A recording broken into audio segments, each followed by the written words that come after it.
今日係2026年嘅3月13日星期五。咁嚟緊 Ken Sir 咧就會有一輯全新嘅節目叫做週五直播室，咁就會同大家分享翻咧過往一個禮拜處理過嘅咁多嘅 case 入面咧，邊一啲係比較得意啲並且咧係值得分享嘅，咁就會同大家咧通過呢一個節目咧去分享一下。咁今次呢一個係已經第4個 take 嚟㗎啦，咁希望咧一次我可以錄晒，咁就可以慳翻啲時間就做我要做嘅嘢啦咁樣。咁每次嘅節目我會同大家分享3個主題嘅，係啦，3項比較值得分享嘅。咁今日就會分享一個係醫療相關㗎啦，另外咧就會係一個家居保同火險相關嘅，咁同埋仲有一項咧就係儲蓄類別相關嘅咁樣。咁事不宜遲，講咗醫療相關㗎啦。咁大家好經常會聽過一個手術叫做白內障啊嘛，係咪？就係講緊話個眼嘅嗰個晶體咧就係換咗之後咧就可以睇嘢清晰啲啦。咁通常大家會認為去到一定年紀咧就會有所謂嘅白內障，咁就會引申一個問題啦。究竟醫保係可唔可以 claim 白內障手術嘅咧？會唔會係屬於係不保事項咧？咁樣咁即刻俾個答案大家，就係可以去 claim 嘅，係啦。咁白內障咧係可以作為咧手術類別去 claim 醫保啦。咁所以大家就會去留意咧，就如果有買到醫保嘅話，就千祈唔好忘記咗咧就去 claim 啦。因為由大概2年前我去處理嘅第一個醫保去索賠呢一個白內障手術。嗰陣時講緊話一邊眼係大概2萬蚊左右，去到依家咧講緊話25000啊3萬蚊咧都係常見嘅一啲市場嘅費用嚟嘅。咁所以咁樣嘅時候咧，大家千祈唔好就嘥咗份醫保，係啦。咁每年俾保費嘅同時咧都要識得去用咁樣。咁白內障嘅手術係可以 claim 醫保啦。咁第2樣同大家分享就係家居保同埋火險相關啦。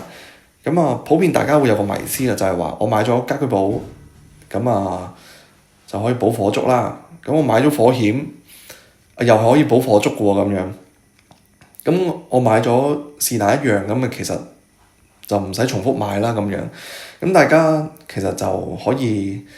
即刻去知道一樣嘢，就係話家居保同埋火險去保嘅嘢咧係完全唔同噶。如果簡單直白去同大家分享去講嘅話咧，家居保咧就係保個單位保個樓入面嘅嗰啲險，即係包括家私電器個人嘅財物或者一啲珍藏古董等等。咁呢啲係家居保去包嘅，而火險就唔包呢啲嘅噃。咁調翻轉啦，火險又包啲咩咧？火險保主要去保嘅就保呢一個樓宇結構例如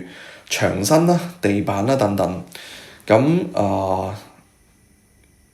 會由啲乜嘢事故去影響咧？例如火災、颱風、水浸等等爆水喉咁樣，呢啲都係令到樓宇結構有機會受損。咁如果我要就住呢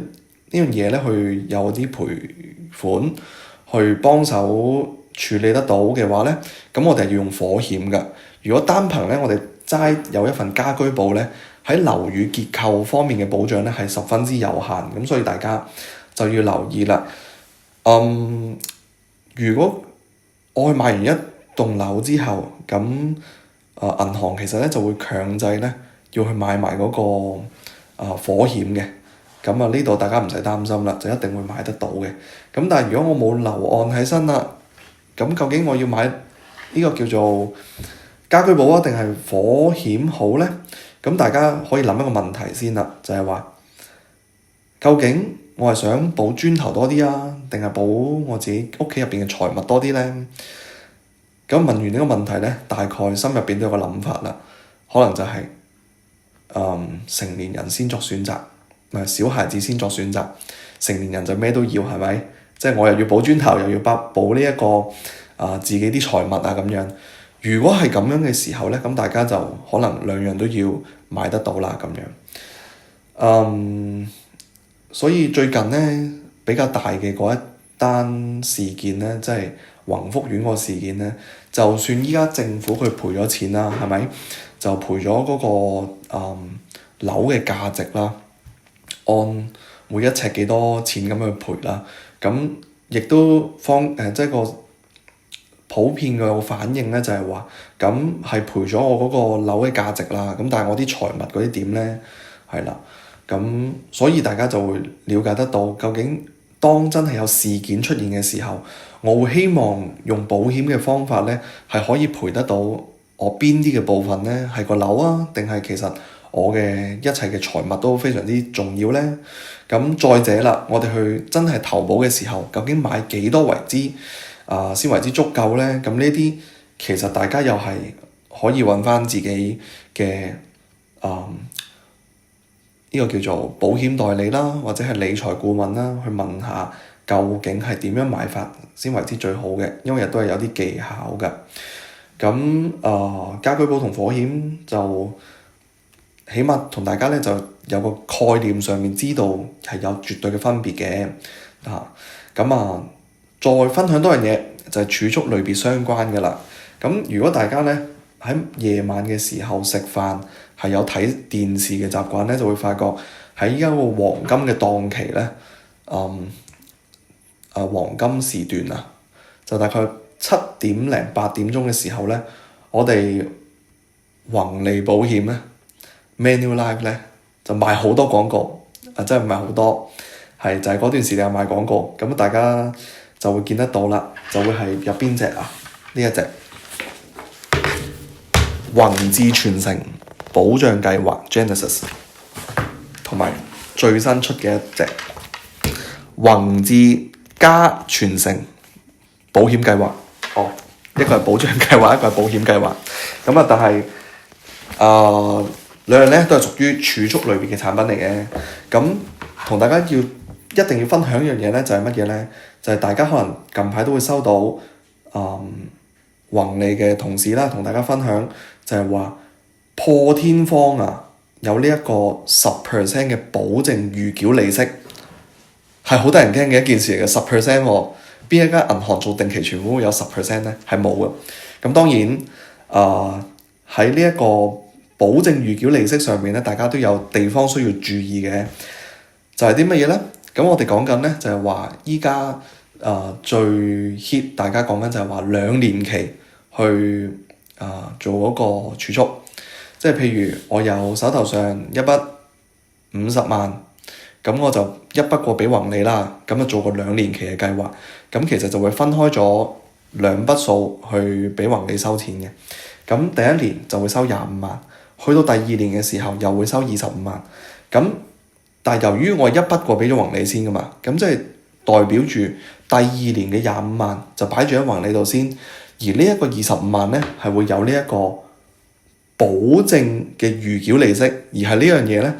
個利率仲要係做到10% 嘅，而係過往從來都冇做過嘅。咁呢幾年大家可能會見得到唔同嘅保險公司咧都做好多預繳利息嘅一啲推廣啦。咁好多時我哋講緊係話5年期嘅計劃，就預繳後面4年，咁咧就可能俾到3厘到4厘啦咁樣，就聽得多比較多呢啲嘅。咁但係咧，我哋依家喺呢一個3月31號前咧，如果成功投保同埋呢一個叫做批核得到嘅話咧，咁係會可以有呢一個10% 保證嘅預繳利息㗎。咁呢樣嘢就都真係大家係值得去知㗎。咁如果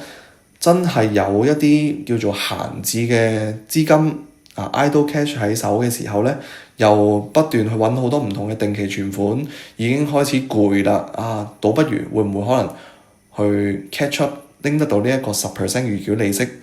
之外，亦都可能了解埋我咁樣2年期儲起咗呢筆錢，幾時可以回本咧？又或者可能之後有冇得做得到係每年去派錢，又唔去影響個本金嘅咧？咁喺呢一個叫做宏志傳承同埋宏志加傳承嘅計劃入面咧，就係可以做得到嘅咁樣。咁今日同大家分享嘅3項嘅事情咧就大致上係咁多啦。咁啊，下次嘅節目再同大家見啦〜